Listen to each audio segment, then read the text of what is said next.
Welcome to Focus Today. I'm your host, Perry Atkinson, and I am delighted to have back on the show with us today a very good friend and a guy that I have really come to respect and appreciate his work, because he literally keeps us informed from all over the world on how various believers are suffering for their faith and the persecuted church around the world, not to mention the fact that his own personal stories of interviews from incredible people are amazing. And we are talking about our good friend Dan, who heads up ASSIST News. And well, how you doing, my friend? Doing amazing. I'm just thinking how extraordinary this is. I'm here in California, that you're there in Oregon, and we're able to talk like this. You know, the technology today just blows my mind. I'm just getting used to indoor plumbing and electricity. Well, Dan Whiting, you are quite an institution of your own. I don't know, how long you been in news reporting? Since 1968, I got a job, Perry, in London working for a newspaper called The Christian. Billy Graham had just bought it, and I managed to persuade them to give me a job. I have no academic background whatsoever, which obviously shows, but I somehow persuaded the Billy Graham people to give me a job, and my very first interview ever was with Coretta Scott King, at St. Paul's Cathedral, who was the widow of Dr. Martin Luther King, and I thought this is an interesting job, but I started in '68 and have carried on ever since. Well, let me go forward and we'll come back. Now, you have a new book out called The Red Dagger. Tell us about that, and where can people get a copy of it? Yeah, Red Dagger is sort of based on a lot of my experiences, particularly in the area called Gaza. You know, Gaza is a very dangerous place, and I've been in there several times. And when I was actually in Gaza, I got the idea, you know, maybe this would be an interesting place to base a story. And I thought back on what had happened to me some years ago when I was working for another paper in London, and they just arrested a hijacker called Leela Khaled, and I was outside the police station where this hijacker had been held, and I began to wonder what turns what seemed a normal girl into a terrorist. And so I put the whole thing together and put this story called Red Dagger. And if people go to my news service, assistnews.net, you can click on that or some of my other books and get a copy. But if you're interested in the story of a Palestinian terrorist who finds redemption, and also an alcoholic journalist who also finds redemption, which is almost similar to my story, you can see it on my website. All right, and that's assistnews.net.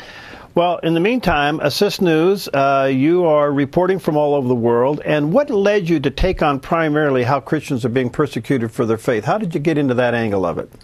Well, what happened, Perry, was I finished up in the British tabloids, and if you want to know if those stories are true in the tabloids, my lips are sealed. I can't tell you. but what happened was that my life had really fallen apart. I'd backslidden. I was drinking very heavily. My poor wife couldn't figure out what on earth had happened to her husband. And one night, a guy from Canada came in. He was a dear friend, but he had what I call a ministry of rebuking, and he decided that it was about time he helped me sort my life out. And he said to me, Dan, look at you, you're wasting your time writing these stupid stories about these showbiz people and that.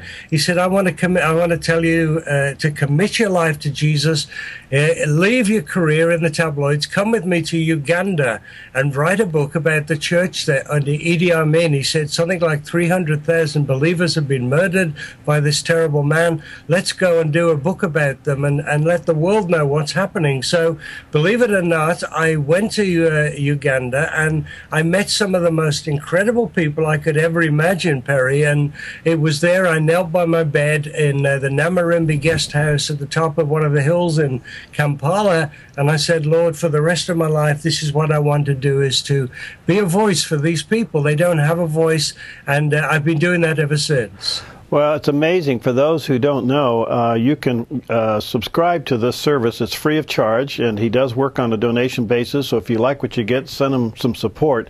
But it's assistnews.net. And you put out anywhere from 6 to 14 emails a day from all over the world. I don't know where you get all your correspondence, but it's amazing some of the stories you get. Well, they're coming from all over the place. We just released one, for instance, from Iran. Almost daily, we get horror stories from the country of Iran. And we put out a story yesterday about Pastor Robert Asseriyan.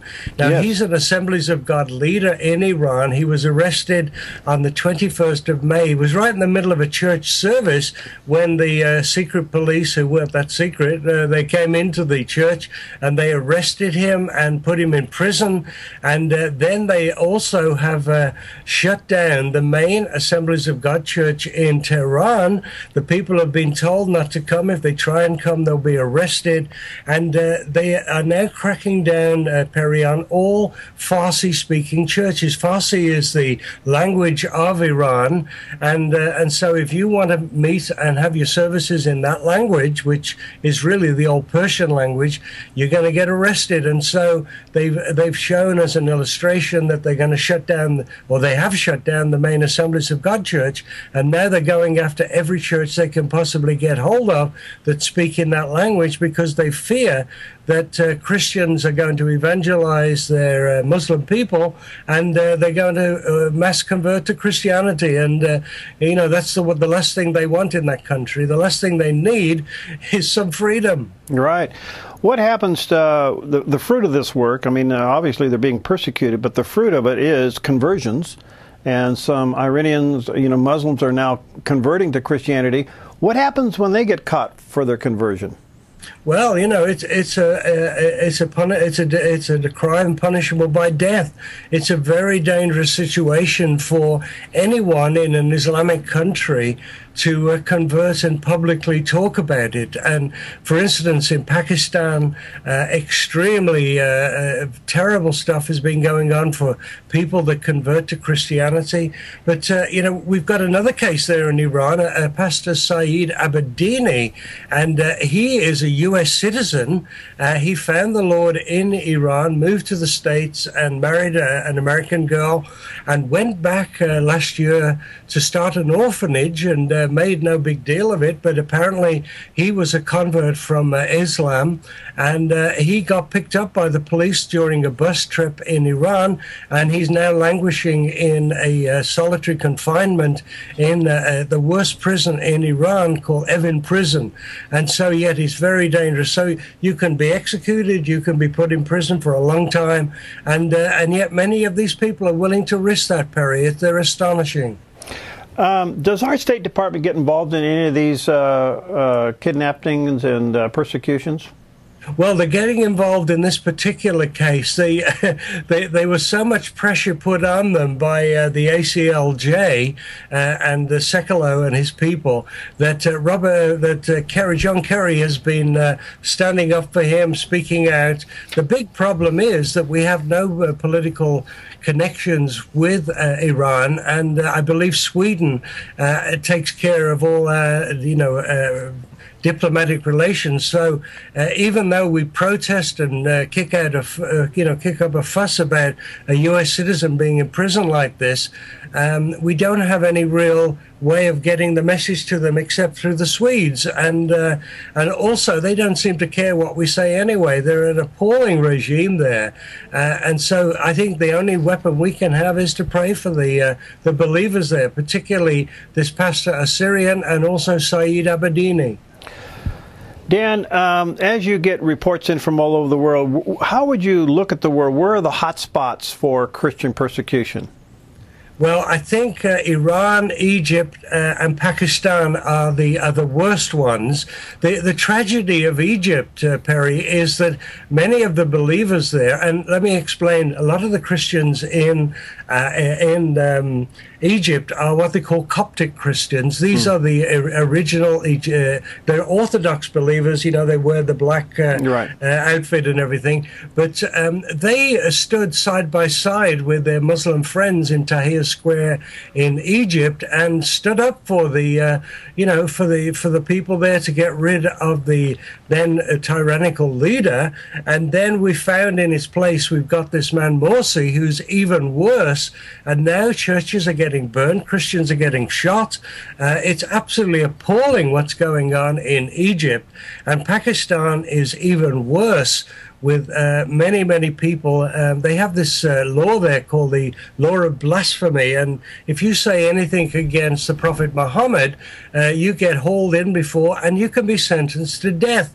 And all over the country of Pakistan, there are people who I believe have been wrongly accused. There's a lady now 5 years in prison called Asia Bibi. She's married with 5 kids, and she went and got some water. She's illiterate, and she went and got some water for some of her friends, and she took a sip of it before she handed it to them, and they began screaming at her that she was an infidel and she'd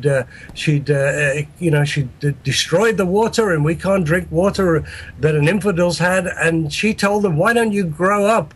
I follow someone who's alive, you follow someone who's dead. Well, that didn't go down too well. And as a result, they had riots, they pulled her in, and she's now on death row for daring to say that Jesus was alive. Is that extraordinary? Well, it really is. And yet, we're hearing some fascinating stories coming out of those countries, Dan, where there has been literally some Muslims are waking up with visions of Jesus. I know Dan Rosenberg has talked about this, and others. There seems to be some kind of an underground Christian movement. Yes, and as you mentioned, it's very, very involved with the supernatural, where, even though many of them have never been evangelized, they talk about, waking up in the night, seeing a vision of Jesus in the room and Jesus calling them to follow him, and them doing it. I haven't heard of any other group in the world that is seeing so many conversions, but I've even believed there are books now being written about this. So it's very exciting. And the nice part of it is that those of us watching the show can understand we're part of the largest family in the history of the world, the family of Jesus Christ. And much of that family, unfortunately, is suffering, but it's now an opportunity for us to wrap our arms around these people and pray for them and encourage them. Well, bringing it a little bit back to home, Dan, did you ever think you'd live to see the day in the free world where Christians now would be persecuted for their faith? I mean, look what's happening to Christianity in America. It seems to be under attack and under siege at all levels. It seems to be happening all over Europe as well, because what has been happening, we've just seen the situation in Britain where this soldier was murdered by these two Muslim fanatics, and in much of Europe, and I believe in parts of the States, many of these people have moved in as immigrants, and they have not in any way assimilated into the society. And now they're claiming their rights and wanting to do this and do that. And we're seeing that some of them are taking the law into their own hands and killing off other people. And it's very worrying, very concerning. But I think compared with what's going on in Iran and Pakistan, we're still at a very early stage. But still, we need to learn from these people. They've suffered for many years, Perry. And if we are going to have real persecution in America, it would be good to learn from some of these people how they've been able to deal with it, because I believe they can teach us a lot. No question about it.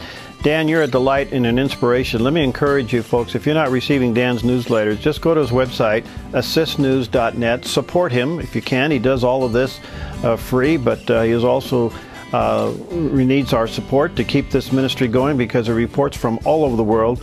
And they can click on there and start getting your emails there at assistnews.net, right, Dan? That's the one. I wish I had a memory like yours, Perry. Hey, look forward to having a meal with you again soon, friend. Appreciate you. Thank you. God bless, and God bless all of you there, wherever you're watching this around the world. God bless you. All right, we'll be right back. Hi, I'm Paulina, and I work at theDove TV. Did you know that when you support theDove TV, you have a profound impact, not only in our community, but around the world? It's your continued support that takes the inspiration and hope in the programs we produce and makes them available to the thousands of people who are watching these videos online every week. Help bring encouragement and hope to our valley and beyond by making a secure online donation today at our website, theDove.us.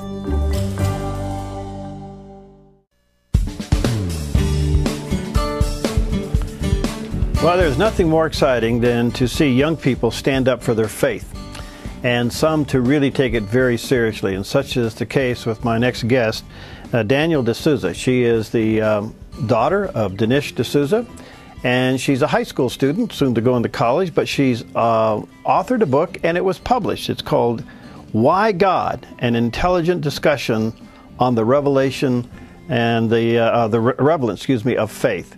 And she is a delight to talk to. So join me now as we talk to her about her new book, Danielle D'Souza. Well, today we have a very unique honor of talking to someone that, well, I've interviewed her father on several occasions, but now it's her turn, and that's Danielle D'Souza with her new book called Why God? An intelligent discussion on the relevance of faith. And let me encourage you to check this book out. Her dad did write the foreword on that, and it's put out by Regal, and I think you ought to check it out at the Christian bookstores, or certainly Barnes & Noble or Amazon.com.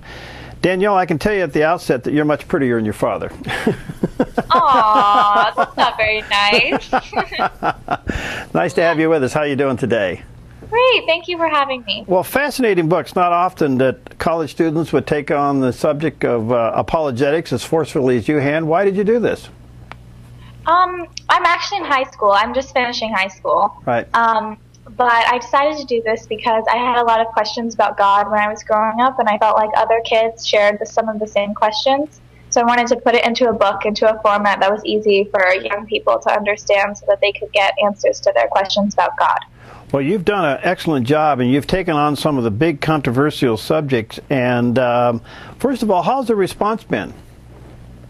The response has been good. The response has been good, especially from young people, because I think they understand that I don't come saying that I know the absolute answers. I really come saying, this is what I think, this is my opinion. And so I'm really open to discussion and conversation. So I think that that keeps people from being upset with me or thinking that I'm one-sided. Well, as you take on these topics, did you discover anything unique about what young people are thinking when it comes to faith, especially high school, college students, and how are they seeking God? Are they looking for truth? Right. I think that young people do have questions about God, but at the same time, I think that young people aren't taught as much. They just don't know as much about God because they're not learning it from their parents. They're not learning it from school anymore. It's really become out of the public square a little bit more. So I think that young people are just a little bit more ignorant as far as some of the issues as far as God goes. But I do think that they're curious. And so I think that it was a book that was needed. I think that was true. But at the same time, I think that young people don't like to be talked down to from, let's say, someone who's from a higher, like a pastor or something. So I think it helps that I'm their age so I can just talk to them. What are some of the topics you found interesting to discuss with them? I think a big one is why didn't God prevent the Holocaust? Why did he allow that to happen? Because we learn about that in school often, in history, and it just seems like such an awful thing. So I think people wonder like how that could have happened. Mm-hmm. I think miracles is a big one because that's central to Christianity, because believing that Jesus raised from the dead, that seems pretty important if you're going to be a Christian. So I think those would be the big ones. So when they ask, why would a loving God allow such a horrific thing happen like the Holocaust or even recently some of the terrorist attacks, how do you respond? Well, pretty much what I said in that chapter was that people blame God because it was such an awful thing, and it seems like he's an easy target to blame, but it really wasn't God that created the Holocaust or inflicted pain upon these people. It was Hitler and all of the people who aligned with him and helped him hurt others and run the concentration camps. So I think that if Hitler hadn't rose to power, if, let's say, you wanted God to intervene and not let him, be the leader, then I think then you would have had to prevent World War I, and then would just have to keep on going back, and would end up he would have to prevent free will. And so I think that God wanted us to have that. so that we could do great things and believe in him and have faith in him, because without it, we wouldn't be able to do those good things either. Well, Danielle, I also noticed you didn't shy away from some of the key social issues of the day, from same-sex marriage to abortion. And are young people concerned about those issues? I think so. I think they're very hot topics. I think that, you know, schools and the culture is starting to encourage people to really be for gay marriage, especially right now. But I think that they come up all the time in schools, and I think kids are really interested as to what Christians and other people think about those issues. Do they look at us as somewhat bigoted because we believe what the Bible says about that?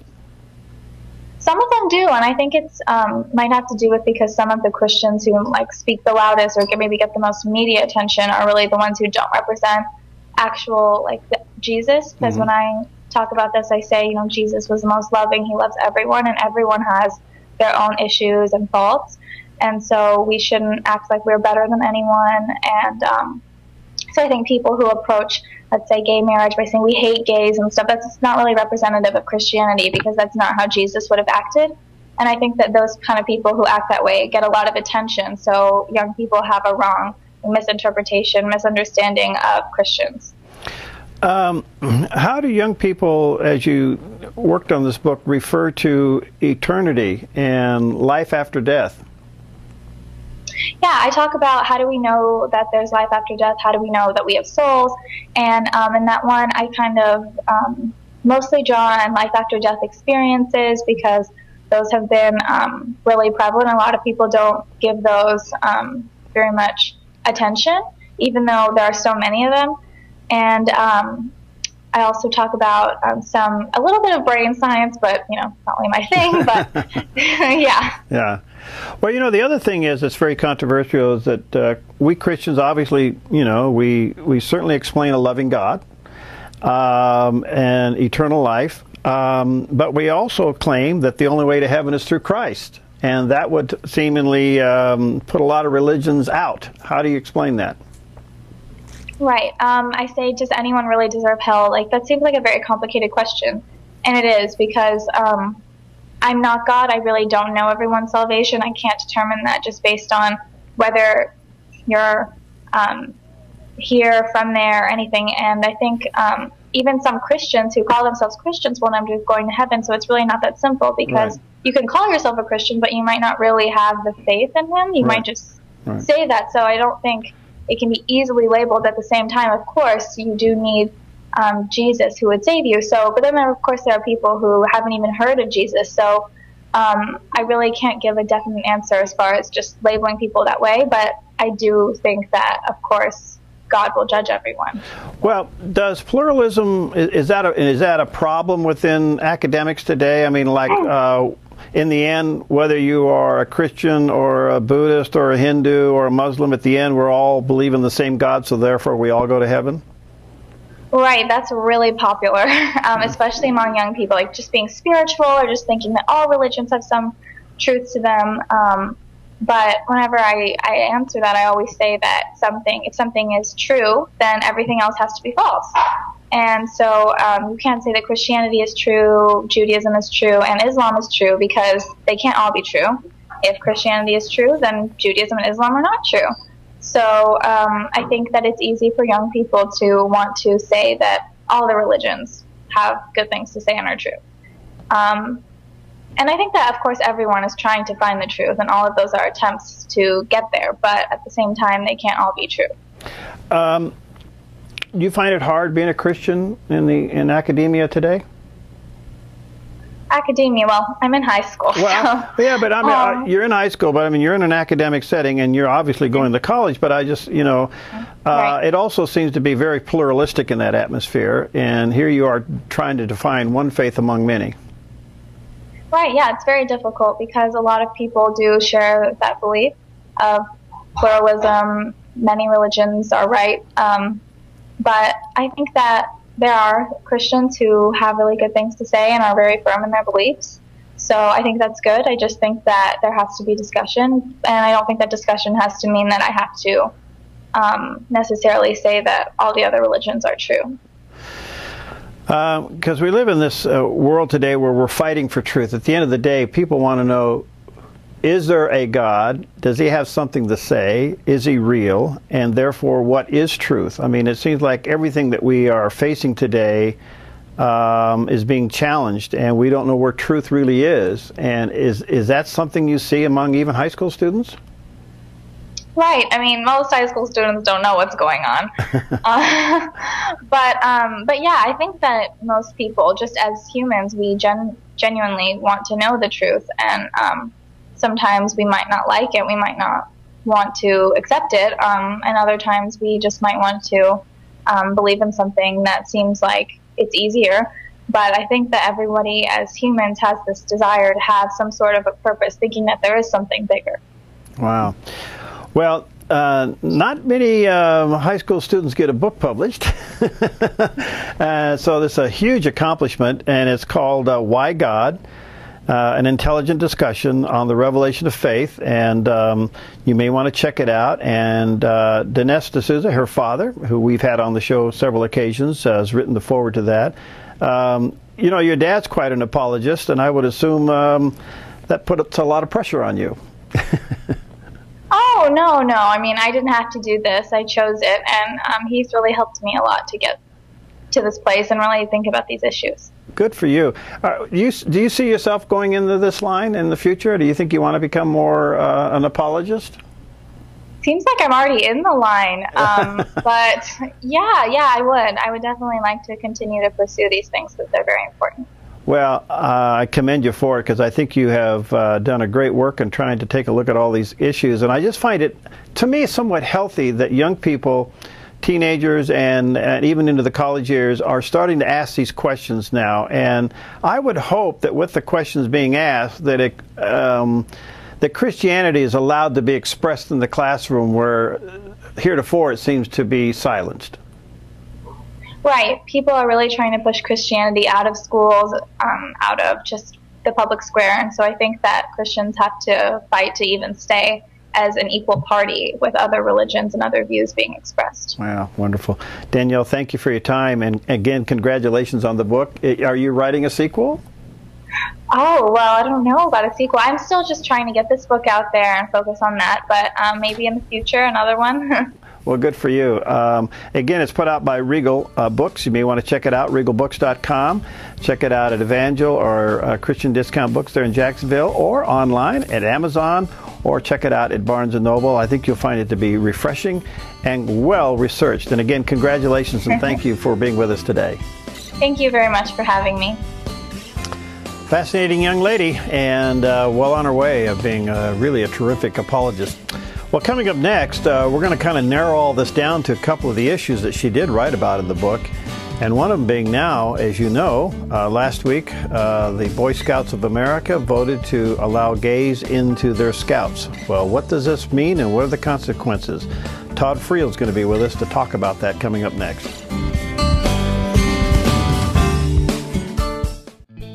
Hi, I'm Daniel and I work at theDove TV. You know, compared to Portland, Seattle, and LA, Medford might be considered a small market, but at theDove, we're excited about the opportunity to make a big impact right here in our community.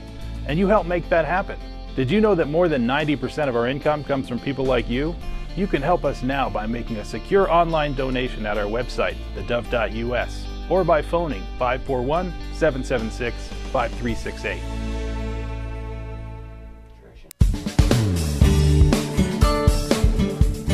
Well, we're excited to have back with us Todd Friel. He's the host of the nationally syndicated Wretched TV and Wretched radio programs found on the Wretched.TV. There we go. And we're here to talk about all kinds of things. Hey, Todd, nice to see you again, friend. How are you? Good to see you. I put on my Father Knows Best sweater for you today. Well, thank you. We'll roll with that one. Good to see you. Well, listen, not so funny is the seriousness of what the Boy Scouts of America did last week in their national vote to allow homosexuals into the Scouts starting next year. And I guess this is at the Scout level. It's not at the leaders level, but I assume that that's going to be fought for in the future. Yeah, actually, you know, going right along with that story, in my hand here, I actually have the obituary notice. Common sense has passed away. Yeah. I don't know if you got that obituary in your paper. Yeah. What I think this story is really all about. It's not just the homosexual issue, it's that. But it seems to me this is a great example of the death of common sense in our culture. Right. Imagine if I said to you, this weekend I'm taking a group of teenage girls from my church to go camping, and I'm going to be spending time in the tent with them. You'd go, whoa, whoa, whoa, pal, what is the matter with you? Why? Let's debate the homosexual issue as a separate issue, but can't we at least talk about some common sense? Yeah. Well, I think that's what's got a lot of people scratching their head. I mean, what in the world are we thinking? And what is the Boy Scouts thinking for allowing us? The vote was 61%, so have we lost all our minds? Well, one of the things that I think was the problem, the Boy Scouts, the way that they determined which way they were going to go was by polling their members. Well, when we start polling people for what morality is, we're in for some really big trouble, which I think is another issue that has a lot to do with this particular debate. And that is, where are we going to look for our morals? Where do we get our values? Do we get it by polling? Do we get it from sociologists? Do we get it from a holy book? Do we get it from consensus? Do we get it from Bill O'Reilly? Where do our morals come from? Well, this is a result of pluralism, as you well know. And, at the end of the day, you can believe anything, but we all believe in the same God. So whether you want to call him Buddha or Jesus or something else, it's the same person. Yeah, I think this is just another sign of the thinking that is going on today. And now that I realize, Perry, this is going to make me sound like Glenn Beck or kind of Glenn Black helicoptery, but I can't help it. Okay, I'm at the radio desk where we do the radio show. Yeah. This is my, you see this? This is my stack of stories of things that are going wonky in the world right now. Right. It seems to me, I pulled just a few for you. Okay. National Public Radio, paid for by you and me. They're promoting it, the Atheist Horror Movie. In all things considered, it's a new horror movie. It's not talking about the devil being scary. Religion is scary, and it goes after the Roman Catholic Church. Suddenly, Christianity is a horror movie. You've heard the story about the young lady in Florida. She's 18 years old. She was having sex with another 14-year-old girl. Now there are over 100,000 people petitioning the state of Florida. Don't arrest this girl. Don't punish this girl for pedophilia. We should let it go because it was consensual. We would never say that if it were heterosexual. An atheist group plans to boycott and protest a homeschool convention in Texas. In Milwaukee, one mother stood up to say, "Gender bender day? You want my 7-year-old boy to come to school dressed up as a girl? No, thank you." Okay, just a few stories. I would like to suggest to you something radical has happened in our culture. And as a Christian, I think we need to be rethinking how we engage with our society. Here's Todd, that we are gone from fighting the individual issues, which have its place, but what's slipping between our fingers while we're battling these issues and thinking that our perspective on a particular issue must be law, is that our religious freedom and liberty is slipping through the cracks. Maybe we should refocus and get off the issues and trying to change the law to reflect what we believe and get on the fact that we better protect our religious freedoms or we won't be able to believe anything. Well, you're not the first guy to suggest that it looks like, hey, all this ground, basically give it up. We better back up to the lines and get behind the protection of our Constitution. I don't mean I'm not giving it up. I'm just what I'm saying, because I fight those issues there, but in the meantime, the big picture issues, our religious freedoms are being taken away from us. Yeah, I didn't mean to infer that, Perry, but I mean, those things have presently been lost. We better look at just protecting ourselves at this point, because it's starting to look an awful lot like Christians have become the bad guys. And again, without being sensationalistic, I think as Christians, we need to stop thinking about being 21st century citizens and start thinking about being first century citizens where persecution is a very real thing. Yeah, I just had Dan Wooding on, who reports on the persecuted church around the world from ASSIST News, and some of those stories are just horrifying, and yet these people continue to go in there and risk their lives to get the gospel out. Yeah, and we want to be careful when we use the word persecution. Being called a bully or a meanie or an arrogant, intolerant jerk. Okay, I'm not sure that rises to the level of real persecution with because we've got pastors right now that are in prisons. We've got 100,000 Christians in North Korea that are in a camp. They have no freedom. So I want to make sure that we understand persecution, but I think it's going to increase. And if we think as American Christians that this couldn't possibly happen here, all we need to do is take a look at, well, Dan would tell you, the persecution around the globe. It happens, it has happened, it can happen here.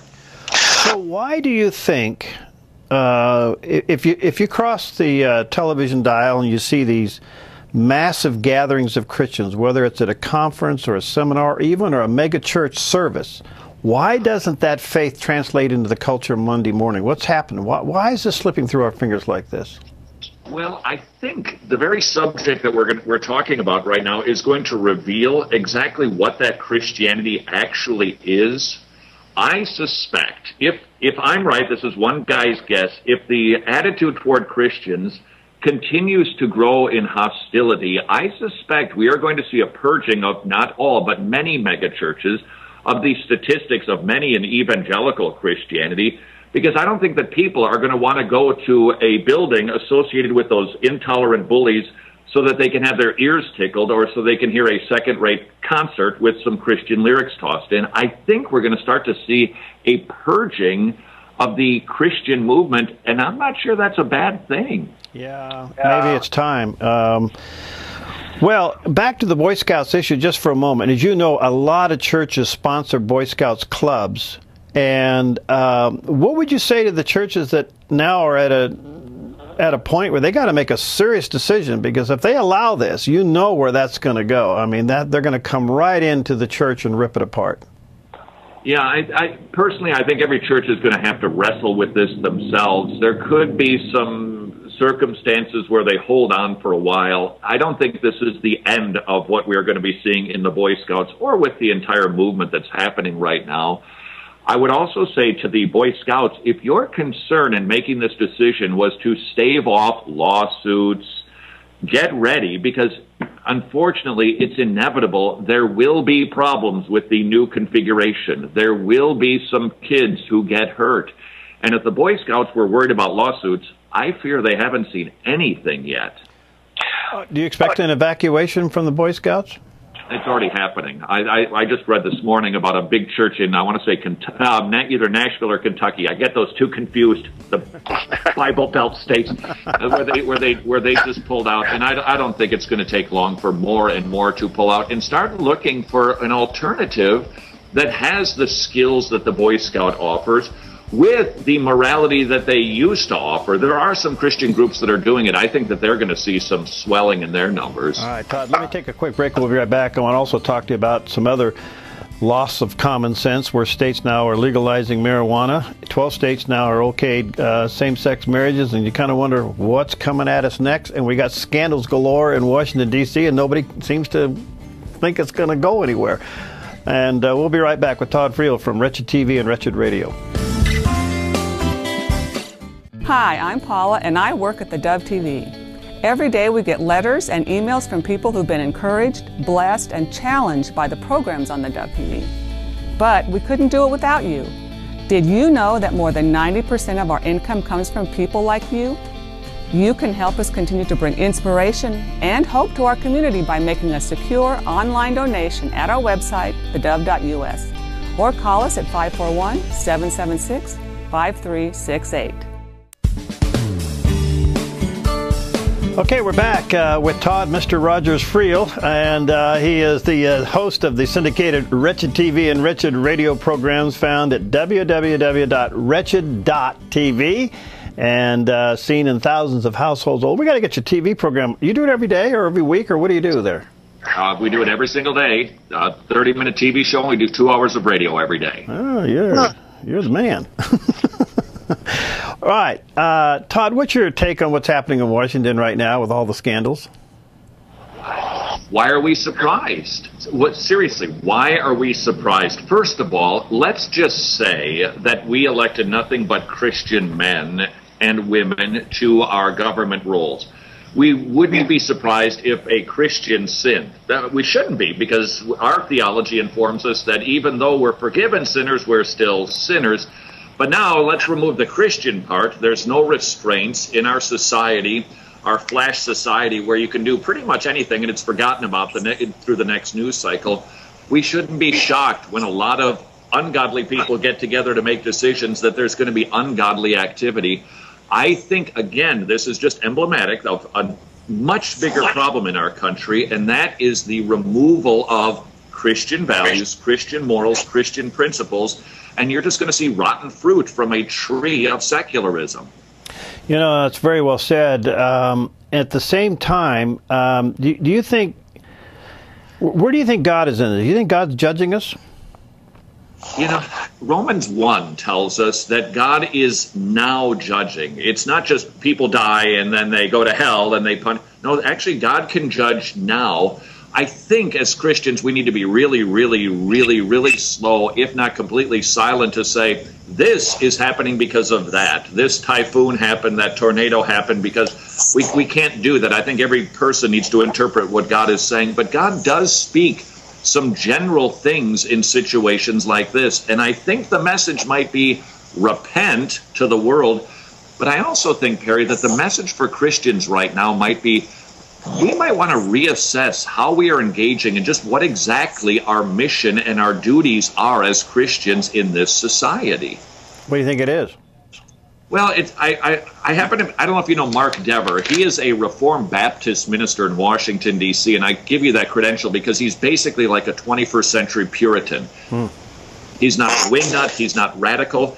He just wrote an article called How to Survive a Cultural Crisis. Even he is seeing something has changed here. Our society has drifted, and now the attitude towards Christians is different. How now shall we live? And his encouragement is to say, hey, let's stop maybe taking a look at what sociologists suggest. What does the Republican Party advise? And ask ourselves the question, what does the Bible say the Christian is supposed to be doing now?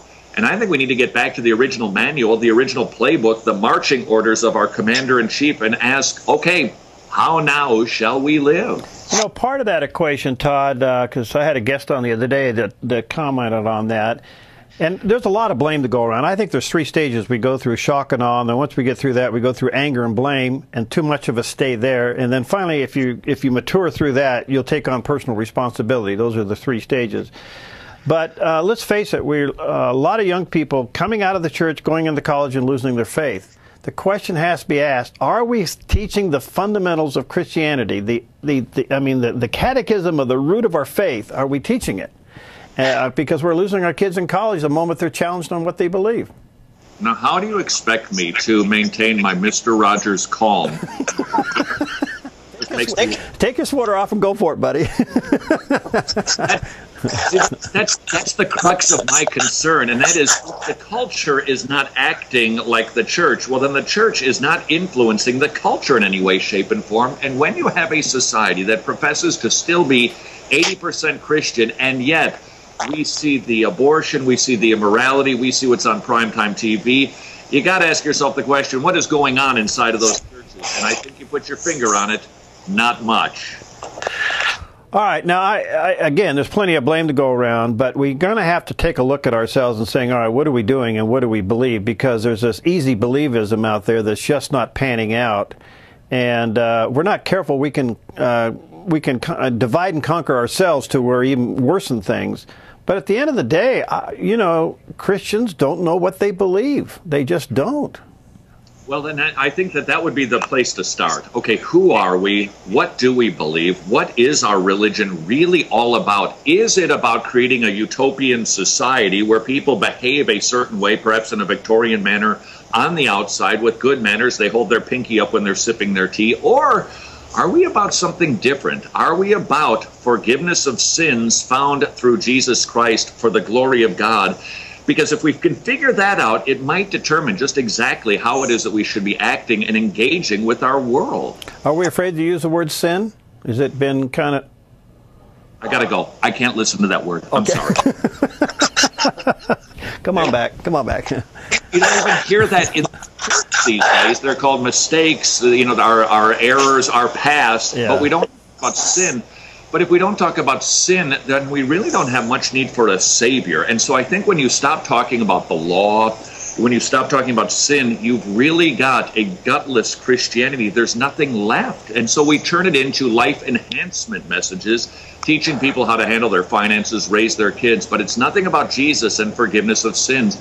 And because of that, you've got people with a cultural Christianity. When it gets tested by the fire, or at the university campus with sex, drugs, and rock and roll, they say bye-bye because they prefer the flesh over the Savior. Yeah, boy, no question about that. You know, with all of these problems, Todd, it has produced an incredible opportunity, because I think if you're ready to get up off on the ladder and look out across the maze, you'll see that the fields are white unto harvest, because everybody's asking several questions. What is truth, and who can I trust? I mean, it doesn't get any better than that. Well, I'm just guessing. I suspect that we're going to have to endure even more debauchery, more sin. I think society, because God, we still have a conscience, and I think society will see, you know, the way that we've been doing this by ourselves hasn't been working out. I suspect it's actually going to get worse. But then I think people, and God uses this to prepare them for the great news of the gospel, which is not just stop behaving like that. That's not the gospel. Instead, there's a better way. There's the best way. This is what marriage should be. This is what intimacy is supposed to be about. This is the purpose of life. And we can actually present something that is greater than the mire that they are presently just swimming in. Well said. Well, Todd, you're a delight and an inspiration. How can people watch you, listen to you, and support you?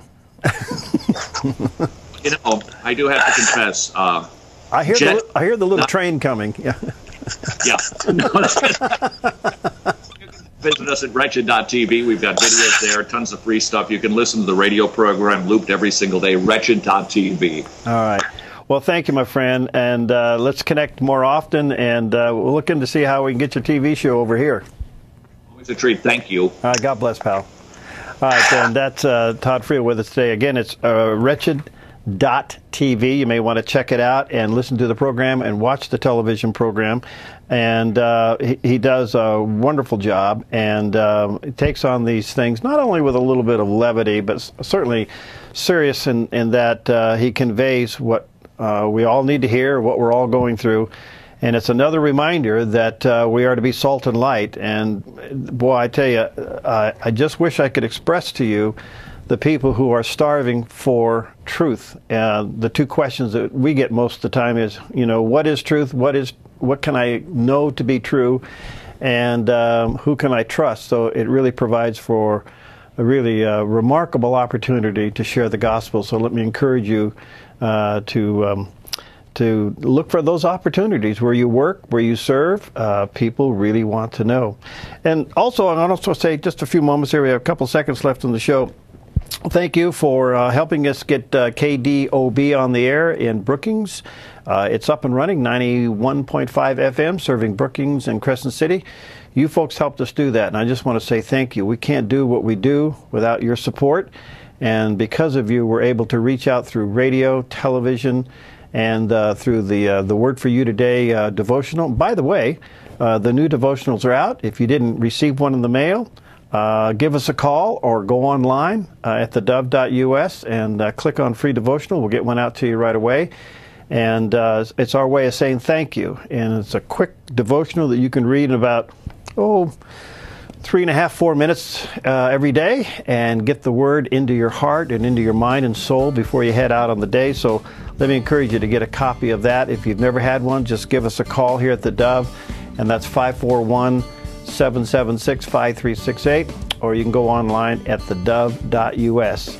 And most of the programs that you watch and listen to are there as well, that you can download and watch again. So thank you for your support. Thank you for believing in, praying for, and supporting the Dove. We can't be on the air without your support, and we deeply appreciate it. Thank you so very much. We'll see you next time on Focus Today.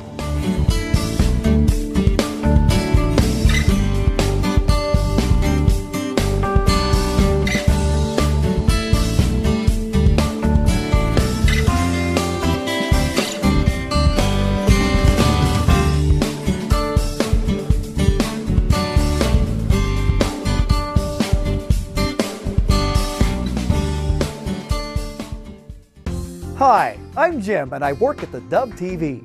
Every weekday between 6 and 8 a.m., our award-winning news and sports team bring you the best morning show around. It's live, it's honest, and it's a whole lot of fun. And you help make it happen. Did you know that more than 90% of our income comes from people like you?